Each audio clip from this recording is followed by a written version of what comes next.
Hey guys, tonight we step quietly into the cool hush of an early morning airfield, where the first light of dawn barely peeks over the horizon and the world feels suspended in a soft, sleepy pause. Imagine yourself there, crisp air brushing your face, dew still clinging to the grass, and that faint, electric smell of fuel and metal waiting to wake the skies. You probably won't survive this gentle glimpse into history if you're not an early riser, but that's exactly why you're here, isn't it? To drift away with stories that soothe rather than shock. So, before you get comfortable, take a moment to like the video and subscribe, but only if you genuinely enjoy what I do here. And hey, why not drop your location and local time in the comments? It's always fun to see who's joining from their own bedtime corners of the world. Now, dim the lights, maybe turn on a fan for that soft background hum, and let's ease into tonight's journey together.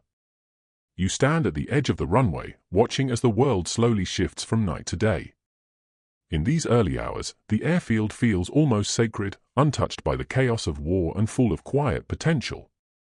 The horizon softens, painted with gentle pastel colors that promise a new start.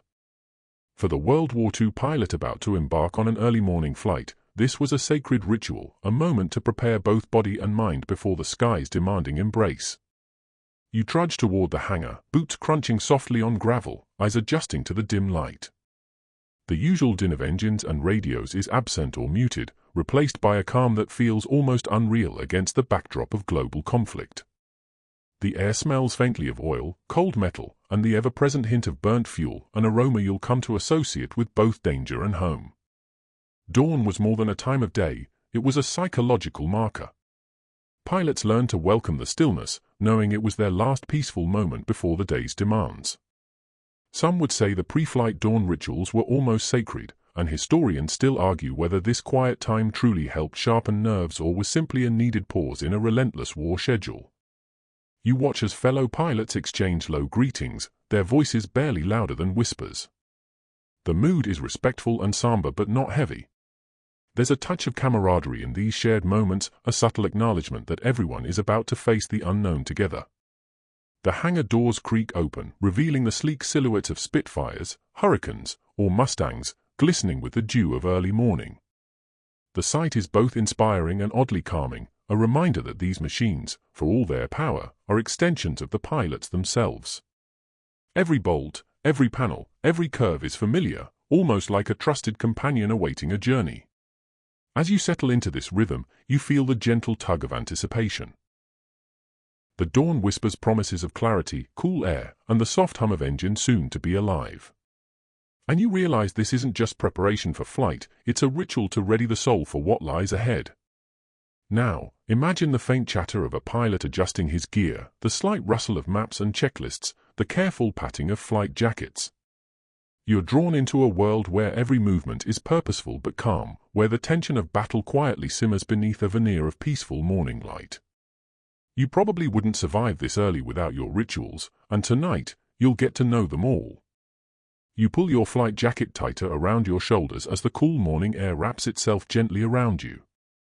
The soft fabric, worn from countless sorties, feels like a comforting old friend, rough but reliable.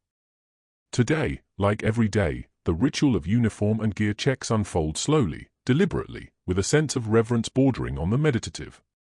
You probably wouldn't get far without this careful process. After all, in a cockpit miles above the earth, the smallest forgotten detail could make the difference between a safe flight and a desperate struggle.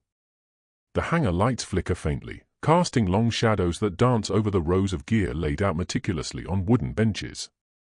Flight helmets sit snug and waiting, their leather worn smooth by hands both anxious and confident. Oxygen masks hang like silent sentinels, ready to deliver precious breaths of air when the altitudes climb thin. Your fingers trace the seams of your gloves, inspecting every stitch, comfort and protection wrapped in leather and fabric. You notice how each pilot approaches their gear with their own unique rhythm. Some move briskly but methodically, eye sharp for flaws. Others, like you, take the time to feel the weight and balance of every piece, as if forging a connection. This tactile check is more than practical, it's a grounding act, a way to anchor your nerves in the familiar before the unknown of the skies. And here's a quirky detail historians often overlook: some pilots, especially early in the war, personalized their gear in surprisingly gentle ways, embroidering small good luck charms inside helmets or slipping handwritten notes into pockets. It wasn't just superstition, it was a quiet comfort, a whispered reminder of home, family, and life beyond the cockpit. Scholars still debate whether these small rituals truly helped ease stress or simply gave the illusion of control when control was scarce. As you secure your leather helmet and adjust the chin strap, you feel the slight resistance of the thick ear pads, a subtle barrier muffling the outside world's noise. This cocoon of sound becomes your sanctuary in flight, where the roar of engines and the whine of wind become a strangely soothing white noise. Your boots, heavy and laced tight, thump softly against the hangar floor as you move to check the flight suit zippers and pockets. Each clasp clicks into place with satisfying certainty. The suit is a patchwork of practicality, pockets for maps, straps for equipment, and layers designed to protect against cold altitudes and sudden shifts in temperature. Wearing it feels like donning armor, but one fashioned from fabric and care rather than steel. The process includes the parachute harness, an essential yet oddly comforting weight. You adjust its strap slowly, feeling the snug embrace that could, hopefully, catch you if all else fails. There's a strange intimacy in this piece of gear, a silent promise that, should things go wrong, it will be there to hold you. Early pilots sometimes found it reassuring enough to lightly tap the harness as a silent good luck charm before donning it fully. Nearby, a fellow pilot hums softly as he prepares his goggles, the tinted lenses catching the first light of dawn. They are a pilot's eye shielded from the glare, the dust, and the occasional unexpected splash of rain or oil. You smile, thinking of the curious custom among some squadrons to polish goggles with a tiny bit of spit before takeoff, a bit of hygiene that doubles as a ritual to steady nerves. This gear check is no mere formality. It is a quiet moment to become one with your flying self, shedding the chaos below and preparing to embrace the sky's solitude. Every buckle clicked, every strap tightened, is a step closer to that intimate bond between pilot and plane. You glance up briefly and notice the softening sky outside the hangar. The sun hasn't fully risen yet, but the faint glow promises the day's slow unfolding. This half-light mirrors the half-dream you feel, a suspended state where sleep and wakefulness blur, perfect for gentle reflection and focused preparation. You probably won't realize just how crucial this slow, methodical process is until you're strapped into the cockpit, throttle in hand, heart steady despite the growing noise. It's these rituals, these small acts of care, that build a quiet confidence in a world turned chaotic by war. Now, as you finish your checks, you hear the distant murmur of the briefing room calling pilots to gather. But for just a few more moments, you linger in the calm intimacy of your gear, savoring this quiet preparation. You make your way from the hangar to the briefing room, the faint echo of your boots mingling with the soft murmur of other pilots assembling. Breakfast is waiting, but it's a far cry from any leisurely meal you might imagine. This is the fuel for war, served in a quiet, focused atmosphere where every bite is part of the mission. You slide into a wooden chair beside your squadron mates, the air thick with a mixture of early morning drowsiness and alert anticipation. Breakfast here isn't about indulgence. It's a functional routine designed to steady nerves and sharpen minds. You probably won't find anything fancy on the table, black coffee brewed strong enough to rouse the dead, thick slices of bread, perhaps some canned meat or hard-boiled eggs. It's sustenance that fills without fuss. Some pilots swore by the simple ritual of a cup of warm cocoa, believing it soothed the stomach and calmed the nerves before takeoff, though historians still debate the actual effectiveness of such comforts under stress. As you eat, the room's energy shifts subtly. The chatter dies down, replaced by the low hum of a squadron leader's voice outlining the day's mission. The briefing is a ritual in itself, a careful balance of information and reassurance. Maps spread across tables like ancient scrolls, with pins marking enemy positions, flight paths, and rendezvous points. You lean in close, absorbing every word, every subtle hint that might give you an edge once you're airborne. You might think these briefings are all about strategy and tactics, but there's a gentler side. Some pilots kept personal notes, not just about enemy positions but about weather patterns, favorite landmarks, and even reminders to enjoy fleeting moments of beauty when possible. It was as if by carving out these small details, they could hold on to their humanity amid the machinery of war. Scholars still argue whether this softer focus helped pilots maintain morale or was simply a way to distract from the looming danger. The briefing ends with a round of quiet questions and affirmations. You nod along, feeling the weight of responsibility settle deeper into your bones. The camaraderie here is unspoken but palpable, each pilot knowing the others will be looking out for them in the sky. As you rise from the table, you glance out the window and catch sight of the sun's first rays spilling golden across the runway. The gentle light warms the cold steel of the planes waiting just beyond the glass, a visual promise that soon, you'll be part of that graceful, powerful dance. You gather your gear, smoothing out your flight jacket and adjusting your cap. The morning chill still lingers, but it won't last. Soon, the engines will roar to life, and the sky will claim you. You probably won't remember the taste of that simple breakfast once you're in the air, but right now, it anchors you, reminding you that even in war, some things remain gentle, grounded, and strangely comforting. And so, with your stomach quietly humming and your mind sharpening like a blade, you step toward the next phase of preparation, the moment when you meet your aircraft face to face and make sure it's as ready as you are. You approach the aircraft now, its sleek form resting quietly under the early morning sky, dew still shimmering on its wings like 1,000 tiny jewels. The plane feels almost alive, an obedient giant waiting patiently for your command. This is more than metal and machinery. It's a trusted partner, a lifeline stretched between earth and sky. Your fingertips brush the cool surface, tracing rivets and panels, each a testament to countless hours of craftsmanship and care. This inspection is your intimate introduction, the moment you confirm that the plane is ready to carry you through the uncertain expanse above. Walking around the aircraft, you methodically check every inch. The tires are firm, yet pliable beneath your weight, the control surfaces shift smoothly when you give a gentle push, fuel lines glisten, and oil levels are perfect. The hangar mechanics have done their part, but this final check is yours alone. The responsibility settles in, like a weight both humbling and empowering. You probably won't realize just how vital this tactile connection is until you're thousands of feet in the air, relying on the precise hum of the engine and the surety of the wings beneath you.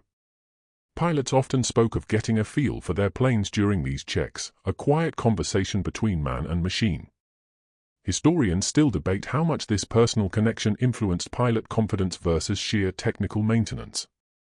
A quirky bit of history here, some pilots believed whispering small good luck charms or personal mottos to their planes during inspection brought fortune. Imagine the captain softly murmuring, "Fly true," as if the plane could hear and respond. It's a charming ritual, less superstition and more a way to focus calm energy before the chaos.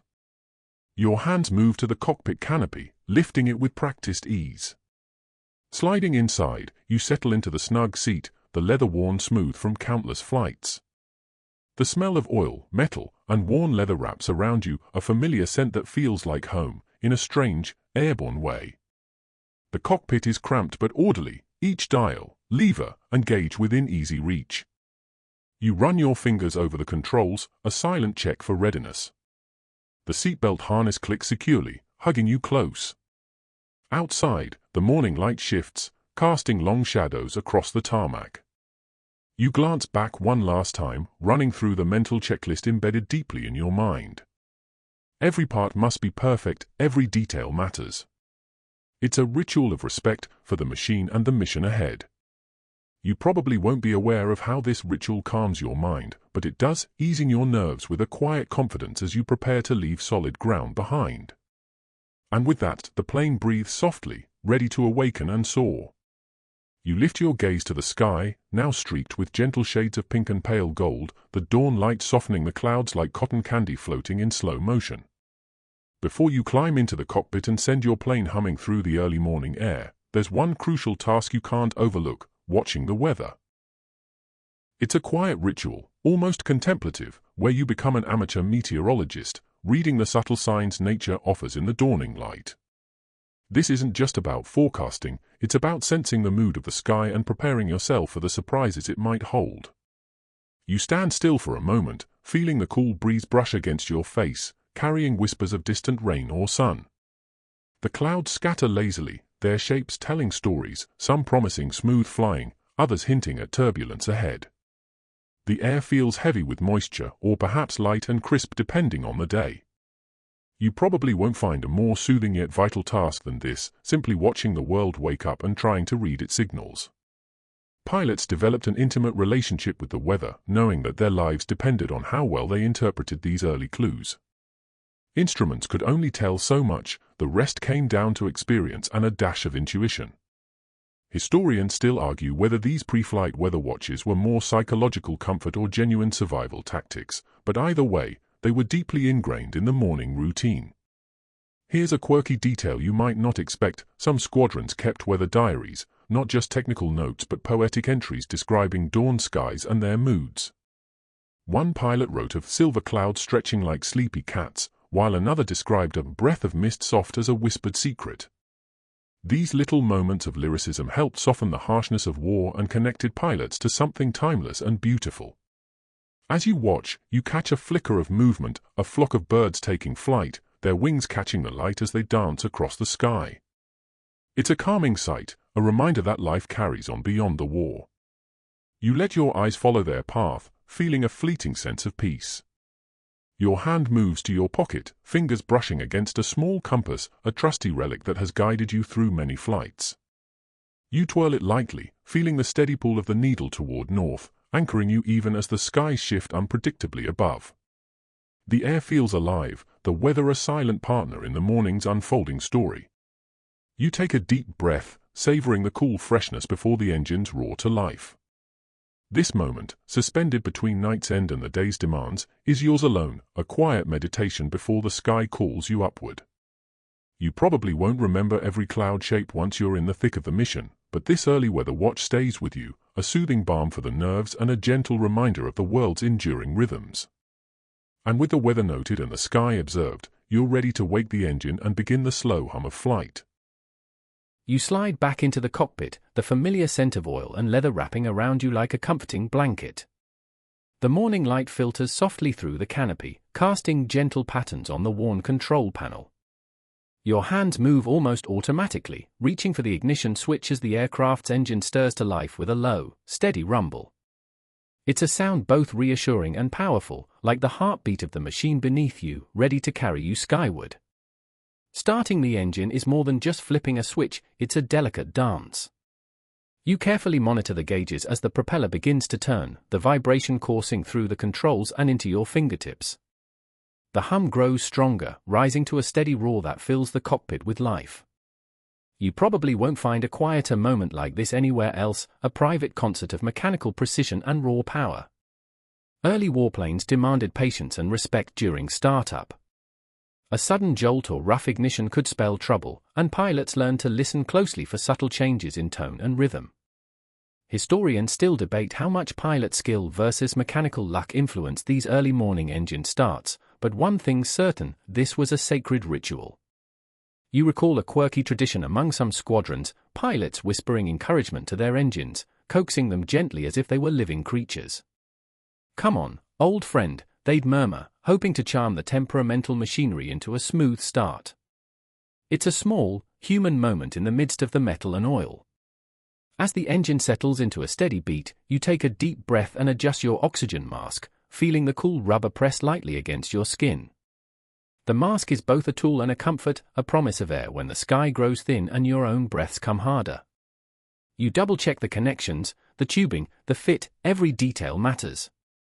Outside, the runway stretches ahead, bathed in the gentle glow of dawn. The world feels quiet but alive, the soft hum of other engines beginning to stir like distant thunder.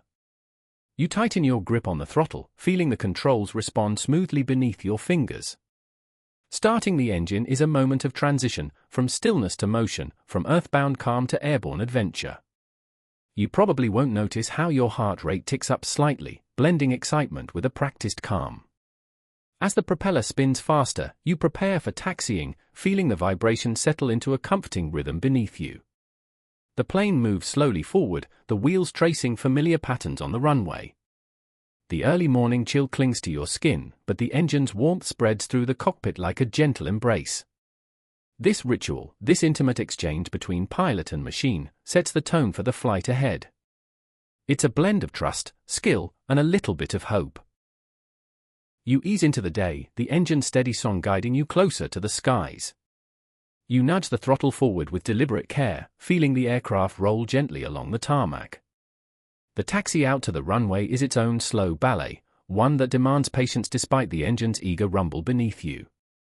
The early morning light glints off the canopy, casting warm stripes across your face and illuminating the dials that dance softly with life. You keep your eyes ahead, guiding your plane with tiny adjustments on the pedals as you follow the painted lines like a faithful path. The taxiway is a place of quiet anticipation. Your mind starts rehearsing every step of takeoff, replaying it like a silent film in your head, the throttle push, the gentle pull on the stick, the climb into the open sky. You probably won't say much during this time, no chatter over the radio except for clearances and confirmations. It's a hush of purpose shared by every pilot creeping along the path. Your wingman appears off your left shoulder, his plane moving in unison like a mirrored shadow. You give a small nod he can't see but feel connected anyway. The two of you share this unspoken understanding, up there, it's you looking out for him and him for you. Historians still argue whether these tight-knit bonds truly offset the terror of combat or simply made the risks more bearable, but either way, they were real. One of the quirks of taxiing in wartime was dealing with the occasional wildlife encounter. You wouldn't think a rabbit could halt a war machine, but there are documented accounts of ground crews shooing stray animals off the runway in the pale dawn light, waving arms and cursing softly so pilots wouldn't have to slam the brakes. Imagine your grand entrance to battle delayed by a particularly stubborn goose. As you taxi, you feel every bump in the pavement through the seat of your pants. You learn to read the runway like Braille, the small ridges, the slightly uneven patches, the way the wheels protest at sharper turns. Your senses stretch out, trying to encompass the entire plane, as if your nerves run along the metal skin itself. You glance down at your instruments one more time, triple-checking fuel levels, oil temperature, magnetos. The engine's rumble is steady but changes in pitch with every tiny adjustment. You tune your ear to it the way a musician listens to an old, temperamental instrument. And then, finally, you reach the threshold of the runway itself. The great open stretch yawns before you, bathed in the soft light of dawn. You pause, brake set, and let the engine idle in a low growl, like a tiger held by the tail. This is the moment of focus, the pause before commitment. You probably won't notice your own breathing at this point, slow but deliberate, the way you've trained yourself to calm the body before the surge of adrenaline. Your gloved hand tightens around the throttle, knuckles pale. Outside, the world holds its breath with you. You radio the tower with the calmest voice you can muster. Clearance comes back, crackling but clear. The runway is yours. And you can almost hear the plane purr in approval. Your hand moves with quiet purpose as you push the throttle forward, feeling the engine respond instantly with a deep, resonant roar. The propeller's blurred arc catches the early light, spinning faster than the eye can follow. The runway trembles beneath you as the plane begins to roll, wheels bumping gently over the seams in the pavement. You keep the nose straight, feet pressing lightly on the rudder pedals to correct every wandering twitch. This is the part that feels both terrifying and exhilarating, the transition from earth to sky. The aircraft accelerates steadily, the wind starting to whistle along the canopy. The world rushes past in a blur of gold and grey. Your heartbeat quickens, matching the engine's growl in a kind of primal duet. You probably won't feel entirely in control, and that's the point. It's about learning to dance with forces much bigger than yourself. You give the stick a gentle tug at just the right moment. The wheels lift. The plane shudders once, then steadies. Ground falls away like a discarded memory. Suddenly, you're flying. The sky opens around you in a wide, welcoming arc, pale dawn light glowing on the horizon. The clouds seem close enough to touch. Historians still argue whether pilots preferred dawn takeoffs for their tactical advantage or for the sheer, almost spiritual beauty of the experience. Both, you suspect. Dawn patrols had an eerie magic, the enemy might be sleeping, the world mostly quiet except for the engine's faithful drone, and you got to see the sun rise from above. As you climb, you keep a close eye on the altimeter and airspeed, making tiny corrections to maintain a smooth ascent. There's no rushing here. The climb is measured, careful. Warbirds weren't luxury rides, they bucked and complained if you were too rough. You coax the plane upward like a sleepy cat who doesn't want to leave its warm spot. A quirky detail many forget, pilots sometimes sang quietly to themselves during takeoff. Not for any practical reason, but to steady their nerves. A shaky voice was better than shaky hands. Imagine softly crooning a love song or an off-key drinking tune while throttling through 100 miles per hour. Anything to stay calm. As you continue to climb, the world below shrinks into a tidy quilt of fields, roads, and rivers. The base looks small, its buildings clustered like toy blocks. You feel both powerful and oddly vulnerable, suspended in a thin shell of metal above a very hard earth. The wind noise rises as you bank slightly, feeling the plane respond like an extension of your body. You check your 6 o'clock position out of instinct, twisting in the seat despite the harness's firm grip. The sky is clear. Your wingman silhouette hangs nearby, reassuringly close. A quiet, shared nod, invisible through the canopies but understood all the same. Your gloved hand rests lightly on the throttle now, easing back a fraction to maintain cruising speed. The engine settles into a deep hum that vibrates through your bones, oddly soothing once the terror of takeoff fades. You let out a long breath, shoulders dropping an inch. This is flight, real flight. Raw, noisy, uncomfortable, but breathtaking. You probably won't ever forget this moment, the morning sun breaking the horizon, the clouds lighting up like embers, your plane slicing through air as cold and clear as spring water. And with the ground safely behind you, your mission begins in earnest. You settle into the cruise with a slow exhale, watching the world tilt gently as you make small corrections to your heading. The sky seems endless up here, an ocean of pale blue washing away the grime of the airfield and the noise of the ground crews. The dawn light spills softly across the canopy, dappling your gloved hands on the stick with buttery warmth. You keep your eyes scanning the horizon, a steady, practiced sweep that's half survival instinct, half meditation. Your wingman holds formation off your side, his silhouette steady as a promise. There's comfort in that silent company, someone who knows exactly how your engine sounds when it's struggling, who'll notice if you slip into trouble. You probably won't chat much on the radio beyond clipped confirmations, but the bond is there, unspoken and real. Cruising altitude feels like limbo, no more roaring climb, but not yet the sharp focus of the target run or the tense dive home. It's a hush of waiting. Your ears tuned to the engine's hum, listening for anything off, a cough, a misfire, a subtle change in vibration. These machines were tough but touchy, they needed a pilot who listened as much as he commanded. Historians still argue whether pilots were more mechanics or flyers at heart, so much of the job was knowing what your plane was trying to tell you, often before it said it out loud in smoke or sputtering. You develop a sixth sense for small signs. Even now, your eyes flick to the fuel gauge, the oil pressure dial, the RPM indicator, making sure all is well. Here's a delightfully odd bit: some pilots kept tiny charms or photos taped to the instrument panel. A lucky coin, a pressed flower, a cartoon scribbled by a younger sibling. They'd glance at them during these quiet stretches, a tiny tether back to earth and sanity. One pilot even claimed a rabbit's foot got him through 5 missions, though, of course, historians still debate whether luck or skill deserved the credit. You shift in your seat slightly, feeling the harness pull across your chest, tight but reassuring. The seat isn't exactly comfortable, no frills here, but you learn to find a posture that works, moving just enough to keep blood flowing without rocking the plane.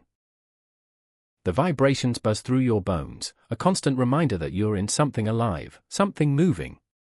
You glance left and see the sun clearing the clouds in earnest now, painting the sky in soft apricots and faint lilacs. For all its danger, this is the part you almost savor, watching the world wake up from above. You let yourself think of home for a heartbeat, of people sleeping in warm beds without realizing there's a little metal silhouette crossing the morning sky on their behalf. You reach out and tap the compass lightly, watching the needle dance then settle. It's an old habit, one you picked up from instructors who claimed the compass liked to lie on cold mornings. You check your heading against your map, mentally plotting the next leg.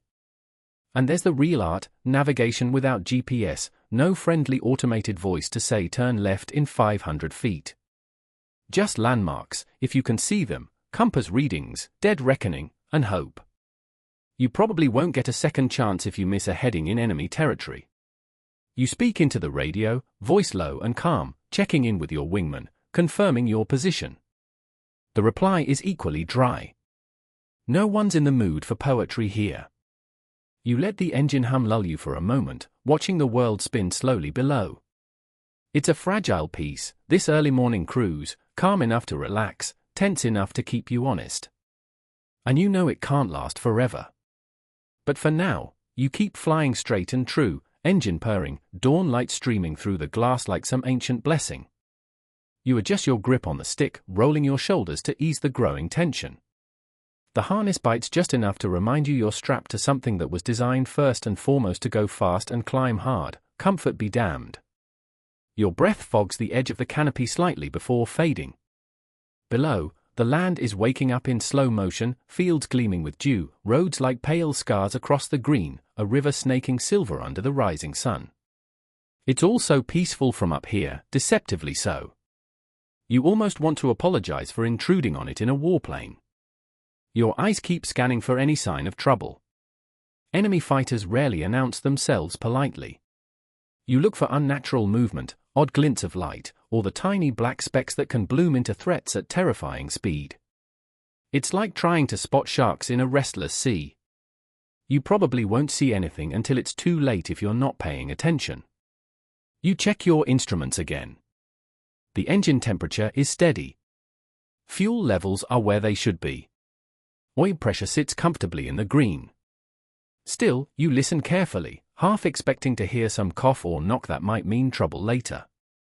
Historians still argue whether early morning flights really spared engines the worst wear, cooler air being kinder, or whether the rush to scramble sometimes meant skipping essential checks. Your wingman's plane gleams a soft gold in the light off to your side. You know he's watching you as carefully as you're watching him. One of you starts to bank, the other follows without thinking. It's a strange intimacy, practiced until it's unconscious, like dance partners who don't need music. And here's a quirk not often talked about: pilots used to keep chocolate bars or hard candies in pockets to help with nausea and dry mouth. Imagine fumbling with a candy wrapper at 10,000 feet while trying not to look green in front of your squadron mates. A bit of normalcy in the middle of something profoundly not normal. You shift slightly, eyes narrowing at the horizon. There's a thin layer of cloud ahead. You'll have to decide whether to fly over it or skim under. Each choice has risks. Going above gives you visibility but might silhouette you against the sky, while going below hides you but leaves you open to surprise. The engine rumbles steadily as you nose down just enough to slip under the first wisp of cloud, the world outside turning milky and diffuse. Moisture beads along the canopy for a moment before streaking away. The temperature dips noticeably in the shadows. You speak softly into the radio, checking that your wingman's still with you. His voice crackles back immediately, calm but firm. You share a small, private smile. Even in this weird floating tin can, you're not alone. Your eyes flick again to the map strapped to your thigh, tracing the planned route with a gloved finger. You've memorized the major landmarks, but you double-check anyway. Navigation isn't just important, it's survival. Historians still debate whether most pilots preferred clear days or light cloud cover for these runs. Too much cloud risked losing your bearings, but too little left you exposed. Your stomach growls quietly, ignored. Breakfast was hours ago, scarfed down half awake. Some pilots skipped it altogether, worried it had come back up in turbulence or combat turns. There's no stewardess service here, no neat little tray. Just you, your plane, and the uneasy churn in your gut. You rub the back of your neck and stretch one leg out as far as the cramped cockpit will allow, fighting the pins and needles. Your senses stay sharp, though, listening to the wind hiss past, the faint creaks in the frame as you bank a touch to correct your heading. Below, a cluster of tiny farmhouses passes by unnoticed by their owners, their windows winking in the light. You wonder who's having coffee down there right now, who's cursing the early hour, who's blissfully unaware of the small dot soaring overhead. And you keep flying. Because that's the job. And you're good at it, even if you'd rather be anywhere else right now. You press your feet lightly on the rudder pedals, feeling the subtle sway of the aircraft respond beneath you. The morning sky is a wash of soft color now, lavenders, peaches, and the pale promise of blue. It's so pretty you almost hate it, because it feels like it's trying too hard to be peaceful while you're up here in a machine built for war. The engine drones with stubborn reliability. You listen to it like you'd listen to a moody friend, alert for any sign it's about to betray you. Your fingers rest loose on the stick, but your brain is busy, cataloging each vibration. It's oddly meditative. You probably won't admit it to anyone on the ground, but there's something almost hypnotic about this part of the flight. Ahead, the landscape opens into patchwork fields cut by a winding river. You glance at your map, checking the line you've drawn in pencil. Navigation is half art, half stubbornness. Historians still argue whether pilots in World War II were better navigators than today's GPS users. You suspect they had to be, or they wouldn't have come back at all. A fringe detail you've picked up in briefing sessions: some pilots claim to navigate by smell. No kidding. Industrial areas had a stink that carried for miles, especially in damp air. One old vet insisted he could tell when he was over the chocolate factories in Belgium. You give a wry grin at the thought of sniffing your way through occupied Europe. You lean forward to adjust the trim, taking pressure off the stick so you can flex your fingers. Blood flow is important up here. Cramped muscles make for sloppy turns. The plane wobbles a little, then settles into smooth flight. Your wingman mirrors your move instinctively, like you're tethered invisibly. You glance at the fuel gauge again. It's fine, but it's always something you check. Fuel mismanagement killed more pilots than enemy fire some months. The phrase "running on fumes" isn't poetic at 10,000 feet, it's a prayer. Radio crackles. Your wingman's voice is low, steady, verifying next waypoint. You answer just as calmly, double-checking your heading. There's no need for chatter. This isn't a pleasure cruise. Even your jokes are dry, meant to cut tension without breaking focus. You make a minor course correction, banking a few degrees to the right.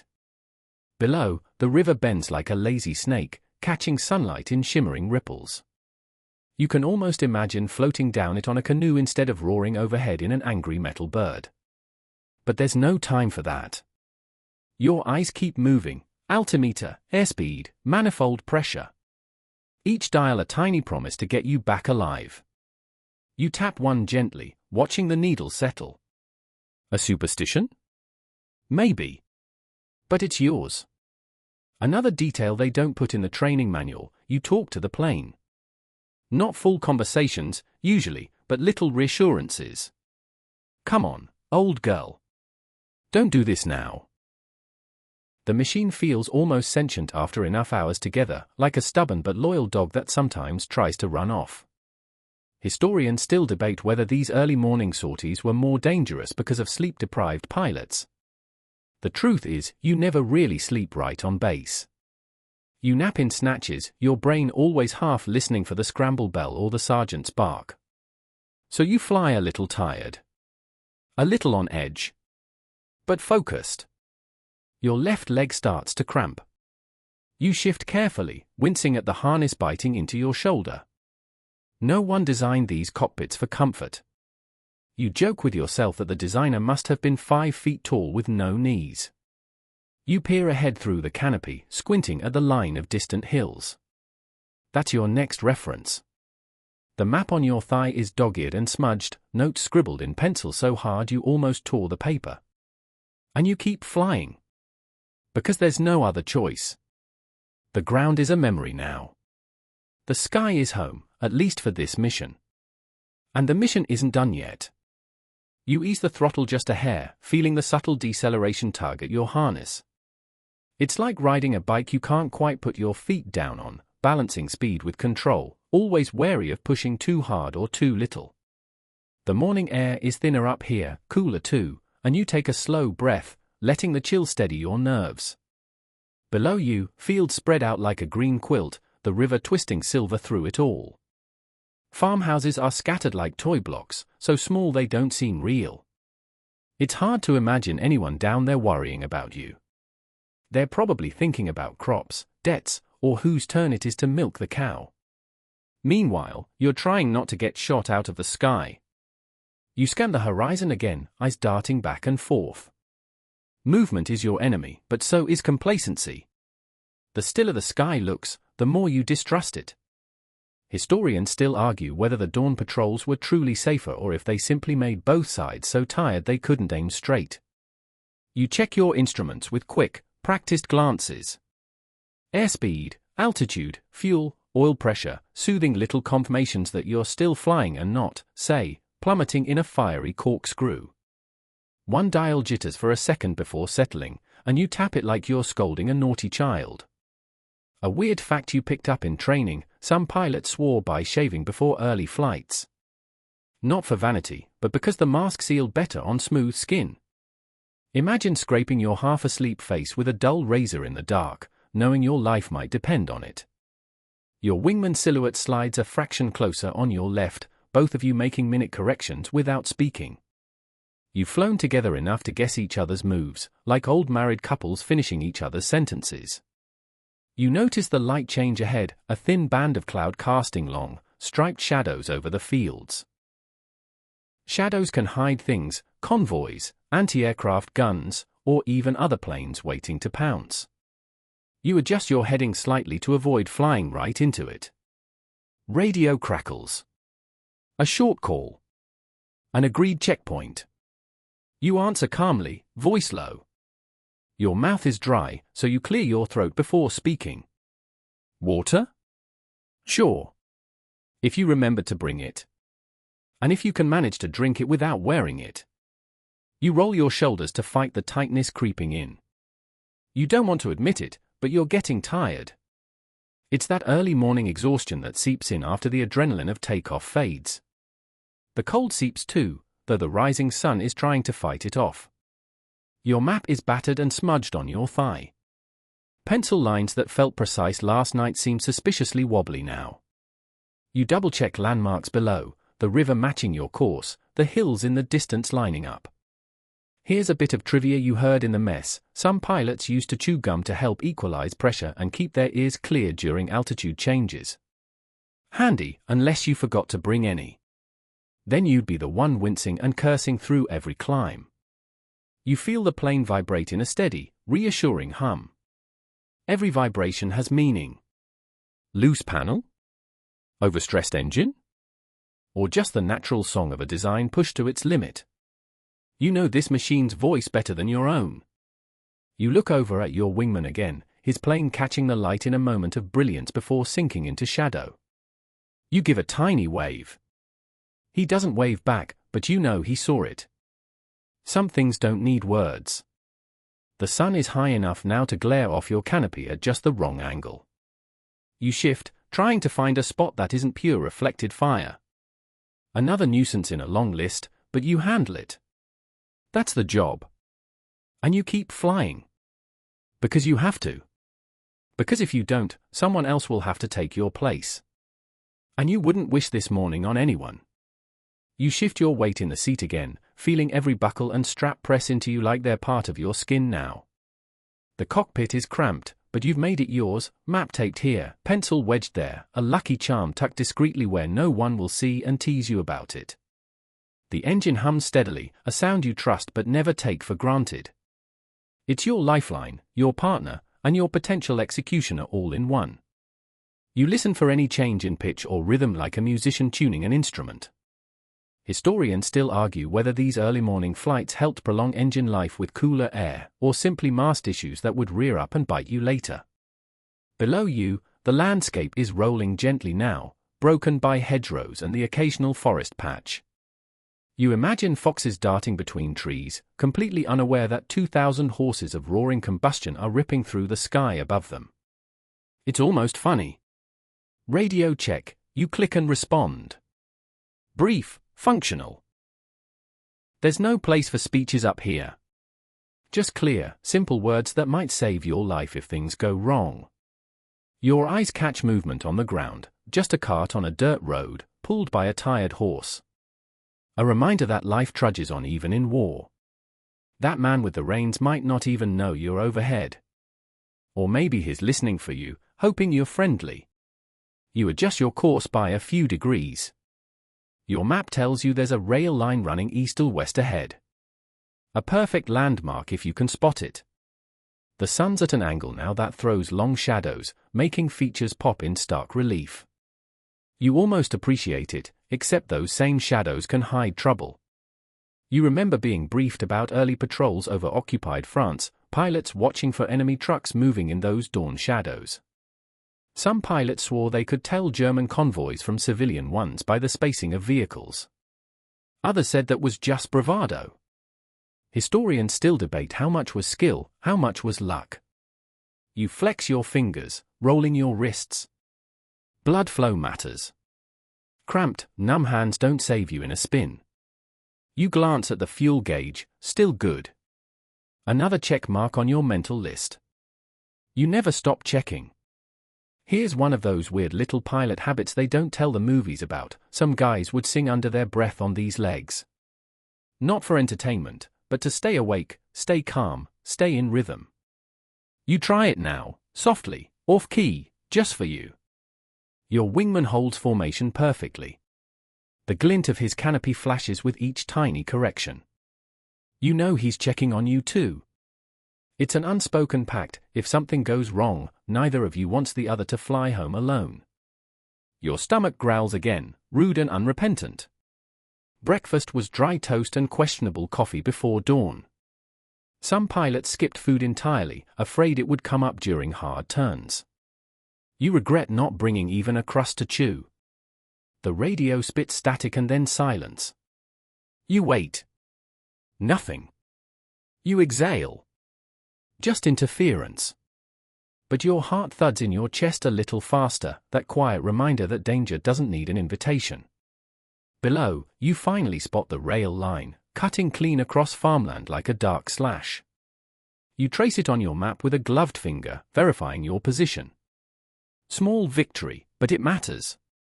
Navigation is the difference between coming home or vanishing over the channel. You adjust throttle again, eye-scanning instruments. Oil pressure good. RPM where you want it. Fuel, still enough. You fight the urge to keep checking. You have to trust the machine at some point. You think briefly about home. Not the base, but real home. A bed that doesn't creak like a haunted ship. Hot water that doesn't shut off halfway. Maybe someone waiting. Maybe no one. The thought drifts away before it can sting too much. And you keep flying. Because the sun is still climbing, the mission isn't over, and the ground is very far away. You give the control stick the gentlest nudge, feeling the aircraft respond with that familiar, grudging tilt. It's like asking an old friend to get up from a warm chair, resistant at first but ultimately obedient. The morning light is brighter now, no longer that gentle pre-dawn grey but a sharper, more revealing glare. You squint through the canopy, cursing the smear you meant to clean off before takeoff. Below, the landscape unrolls in patient folds. Fields, hedgerows, a cluster of stone buildings that might be a village. Smoke from chimneys curls in lazy white lines, oblivious to the war rumbling overhead. You wonder if the people down there even glance up anymore, or if they're so used to the drone of engines that they don't bother. Your wingman keeps pace, perfect spacing like you practiced countless times. There's comfort in that shadow on your flank. You don't need to talk to know he's there, checking his own instruments, making his own tiny corrections. Radio crackles with static. Nothing intelligible. You tap the headset, as if that will fix the problem. Historians still argue whether these early radios were lifelines or liabilities. When they worked, they saved lives. When they didn't, well, you learned to improvise. A fringe habit you've picked up, tapping your knee in rhythm to help stay awake. Tap, tap, tap, like a metronome for your brain. You're not about to nod off at 10,000 feet, but you'd be surprised how hypnotic the steady drone of the engine can get. You glance at the altimeter. Holding steady. Airspeed good. You run the checklist in your head yet again, the way they drilled it into you. Not because you're forgetful, though you are tired, but because these checks are the difference between a safe landing and your name on a memorial wall. Your stomach complains again, sharper this time. You try to ignore it, but the thought of real food nags at you. Some guys used to smuggle chocolate bars in their flight suits, hidden away like contraband. You weren't so clever this morning. Your eyes catch a road down below, winding between hedges, leading nowhere in particular. It's oddly reassuring to see something so stubbornly normal. Even in wartime, someone has to worry about potholes. Your wingman silhouette shimmers in heat haze for a moment before settling back into clarity. He adjusts slightly, compensating for a crosswind. You match him without thinking, the two of you in an unspoken dance. A joke you tell yourself, you're basically a glorified delivery boy with worse hours. And a higher chance of getting shot. But hey, at least the scenery is nice. You keep scanning the sky. Horizon left. Horizon right. Instruments. Fuel. Repeat. It's a mantra. You catch a glint far ahead for a split second and your heart jumps. You lean forward, squinting hard. False alarm. Just light on glass. Here's something they don't advertise in recruitment posters: you smell everything in here. Oil. Metal. Your own sweat soaking the flight suit. Even the old leather of the seat has a distinct, musty tang. It's not unpleasant exactly, but it's not perfume either. You glance at your map. Rail line behind you now. Next landmark, a river bend that'll point you homeward. You run the mental calculation of fuel again. Good. But you'll check it 5 more times before landing. Historians still debate how much these early morning flights actually disrupted enemy movement. Was it effective strategy or just morale-boosting theater? You figure you're not paid to have that argument. You're paid to fly the mission. You shift your grip, the leather of your gloves creaking softly. You're suddenly aware of how quiet the radio is. Too quiet. You key the MIC. A short check-in. Crackle, hiss, then your wingman's calm voice replying. Relief unfurls in your chest. And you keep flying. Because the sun is still climbing, your checklist isn't finished, and the ground is nowhere you want to be just yet. You lean your head slightly, rolling your neck until it pops in 2 satisfying cracks. The tension in your shoulders eases for half a heartbeat before settling right back in like an uninvited guest. Early morning flights have a way of making you feel about 100 years older than you are. The sun is properly up now, casting long, slanted beams that dance across the canopy glass. It's beautiful in that blinding, irritating way you don't have time to appreciate. You shift to avoid a full-on glare that turns everything to molten gold. Below, the ground looks deceptively calm, farmers' fields in orderly squares, roads like drawn lines, a tiny church steeple poking up as if to say don't forget your prayers. You smile wryly at that. Prayers are a pilot's second favorite emergency tool, right after fuel. You check the instruments. Again. You're not paranoid, you're disciplined. Fuel still solid. Airspeed holding. Oil pressure reassuringly normal. Each green reading feels like the universe giving you a gentle pat on the back. You think about the briefing room. Half-asleep pilots scribbling notes while an officer with too much coffee and too little patience mumbled about targets and weather. Someone cracked a joke about flying in prime goose honking hours, and you nearly spat coffee. It's not high comedy, but at 4 a.m. it might as well be. Historians still argue whether the Allied emphasis on these dawn patrols truly blunted enemy movement or simply forced everyone to waste fuel and ruin sleep schedules. You figure it's a little of both. You glance over. Wingman's still there, as steady as your own heartbeat. You remember his grin before takeoff, forced cheer you both recognized. You wonder if he's singing to himself now, or counting seconds, or thinking about the letter he started but didn't finish. Here's a weird tidbit from training: early flights meant cold engines, and cold engines sometimes misfired in spectacular, smoky ways. They used to scare the new recruits half to death during warm-ups. You laugh softly at the memory, shaking your head. Below, a river curls across the landscape in a lazy loop. That's your next checkpoint. You trace it with your eyes to confirm your map's not lying. Navigation in these conditions is a blend of science, art, and prayer. Your mouth is dry. No time for water now. You'll regret that later. Hydration's for the well-rested. You try to swallow anyway and wince. Radio call, a short phrase, clipped and bored-sounding. You respond, equally unenthused. Communication isn't for bonding, it's insurance. You want your voice calm, level. Panic is for later, preferably never.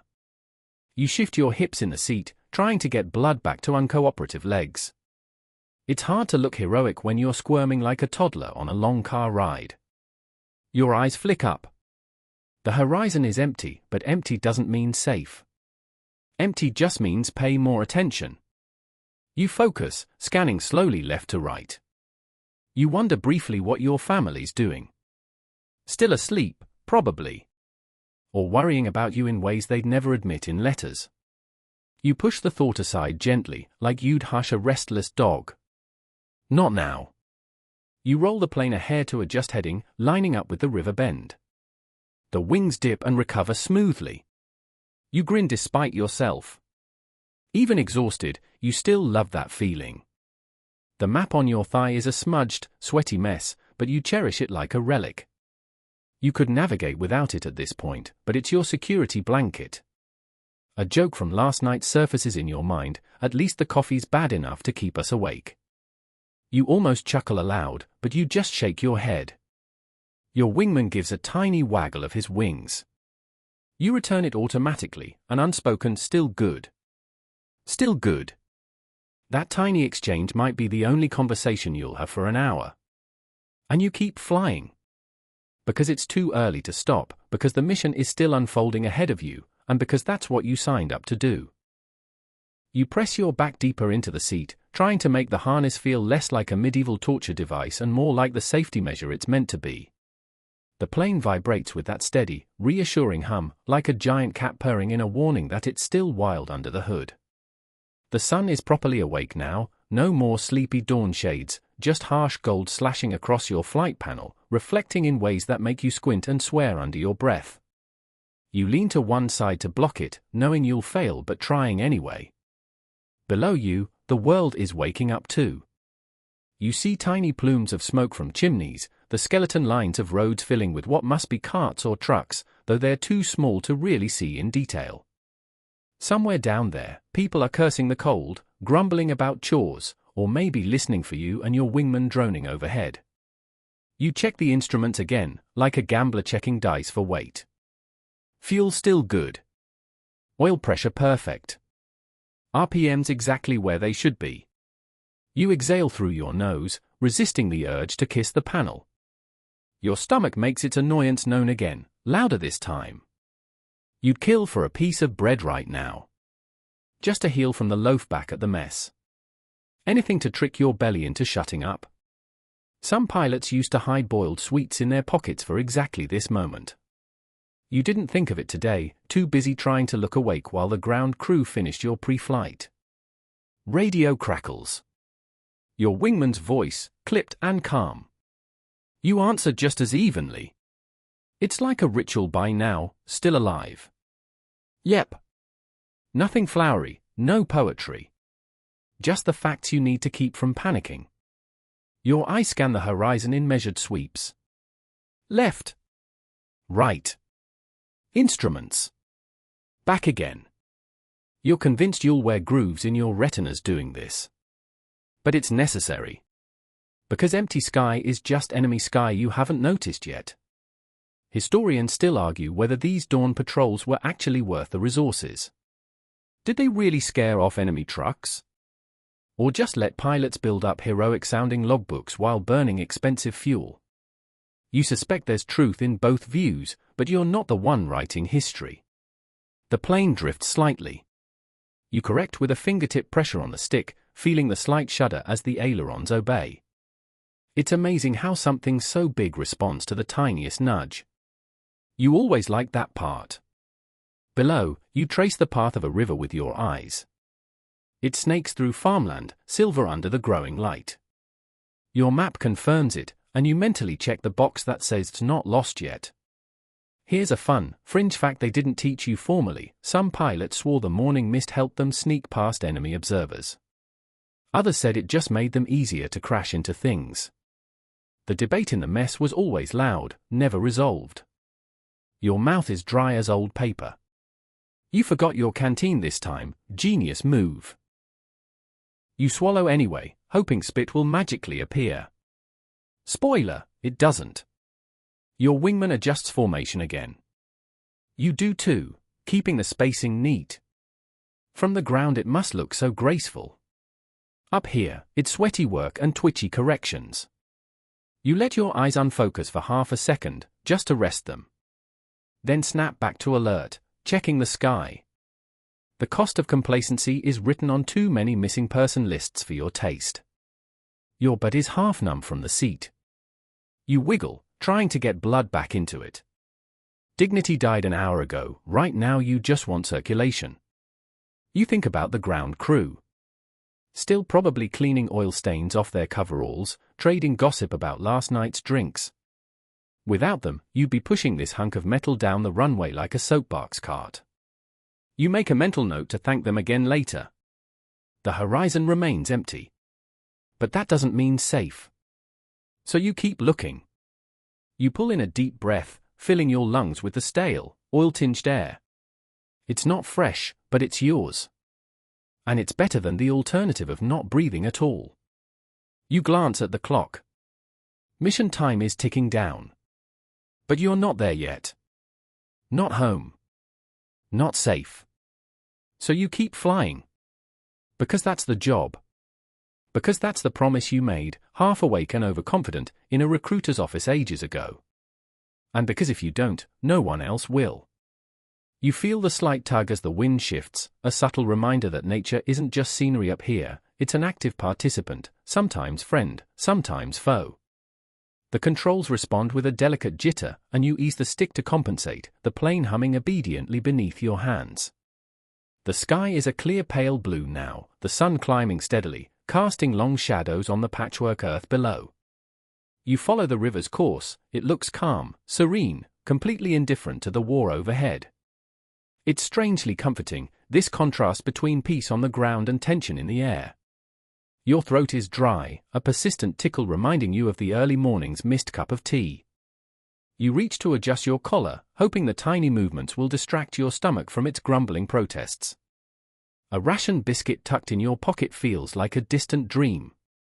You remember the briefing before this flight, the dull voice of the intelligence officer outlining enemy troop movements with a listless tone that almost made you forget where you were headed. Someone cracked a joke about flying blindfolded, and you had to suppress a grin. It's strange how humor lingers even in tense moments.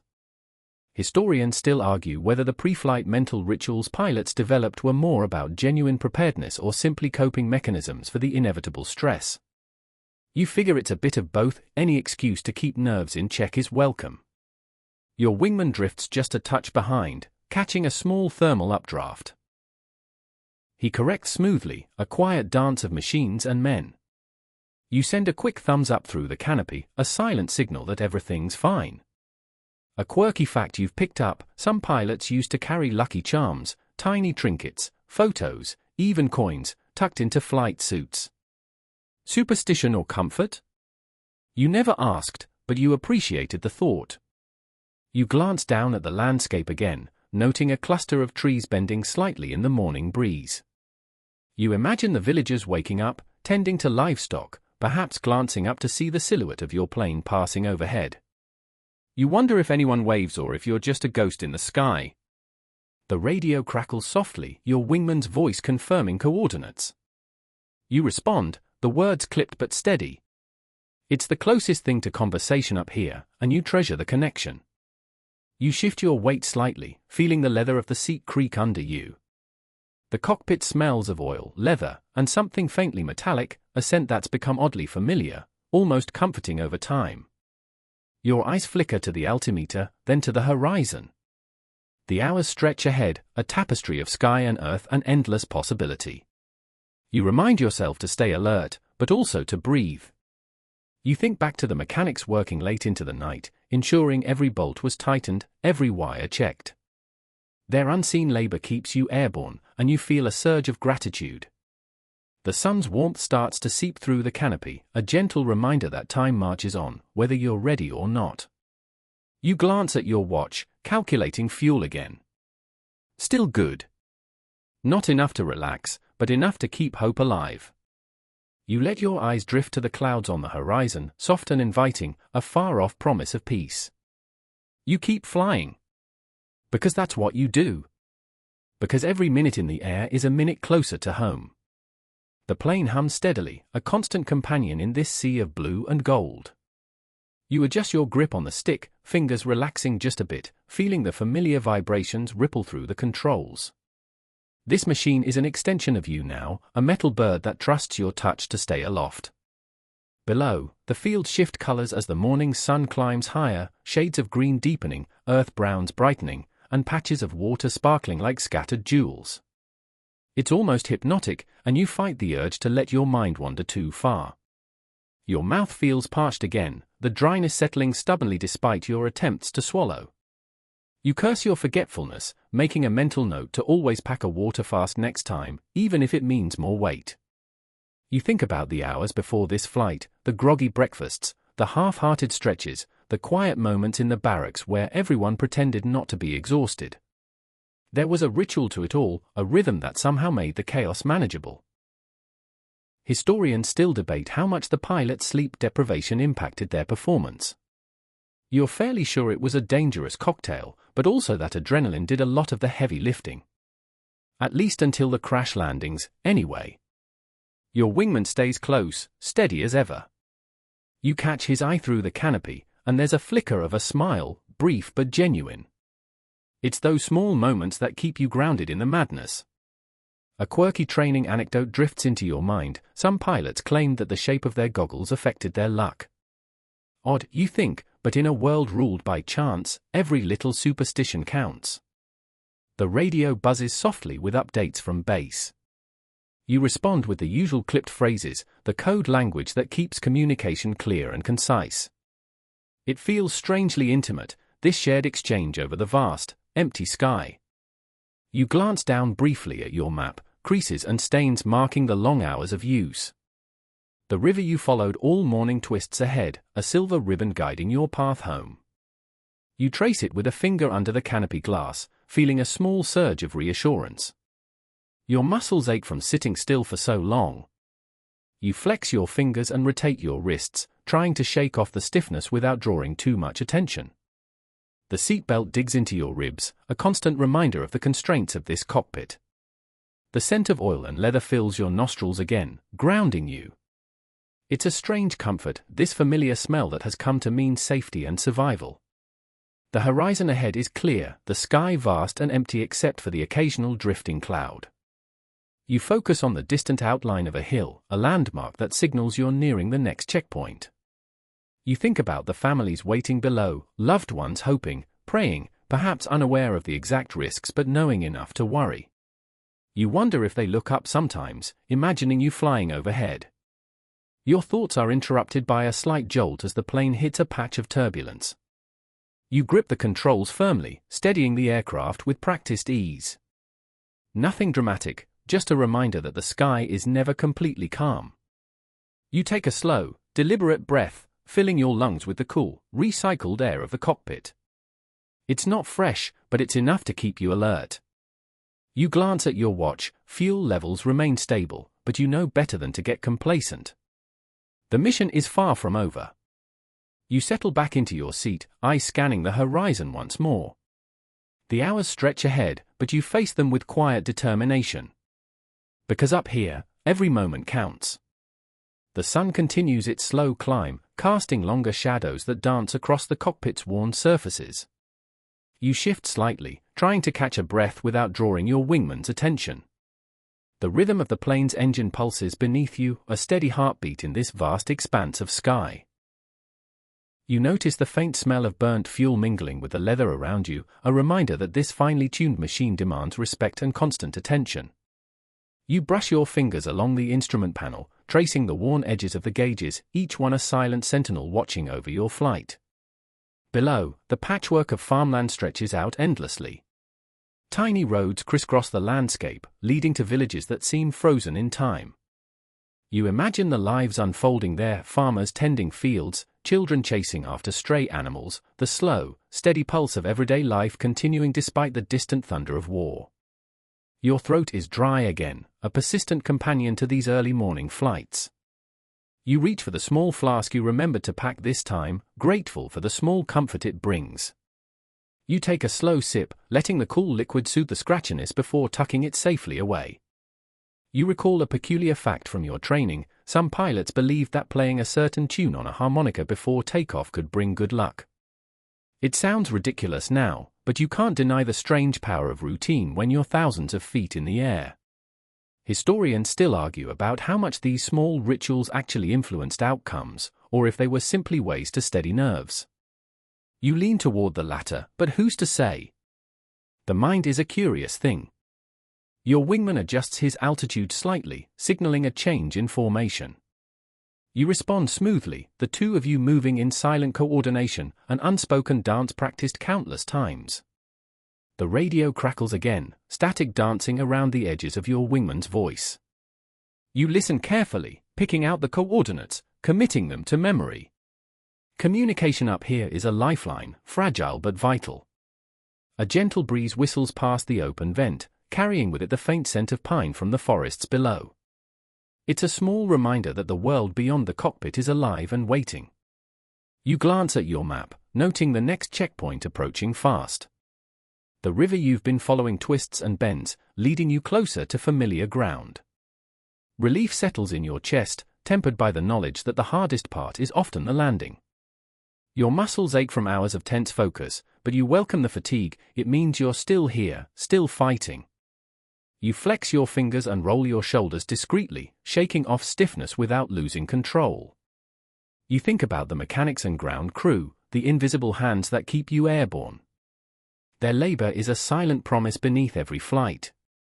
The sky darkens slightly as clouds begin to gather on the horizon, a reminder that weather can change in an instant. You make a mental note to stay vigilant. Nature doesn't always cooperate with your plans. Your eyes flick to the altimeter and then to the fuel gauge. Plenty left for now, but no room for mistakes. Every drop counts when you're this far from base. You breathe deeply, savoring the cool air as you prepare for the final stretch of this flight. The quiet hum of the engine, the endless sky, the promise of home, all of it blends into a single moment of calm determination. You tighten your grip on the stick, ready for whatever comes next. Because this is what it means to fly at dawn. The landscape below softens as the sun climbs higher, colors becoming richer and details sharper. You can make out the roofs of small villages now, the winding roads, the scattered farms, each a quiet story unfolding beneath you. The world feels peaceful here, almost untouched, despite the chaos swirling just beyond the horizon. You lean forward slightly, eyes narrowing to scan for any unexpected movement. Early morning flights have a stillness that's both comforting and deceptive, like the calm before a storm that may or may not come. Your throat tickles with dryness, but this time you're prepared. A sip from your flask soothes the discomfort, the cool liquid a small luxury in this metal cocoon. The radio murmurs softly with updates from base and the wingman's steady responses. There's a rhythm to this exchange now, a kind of lullaby sung in static and code.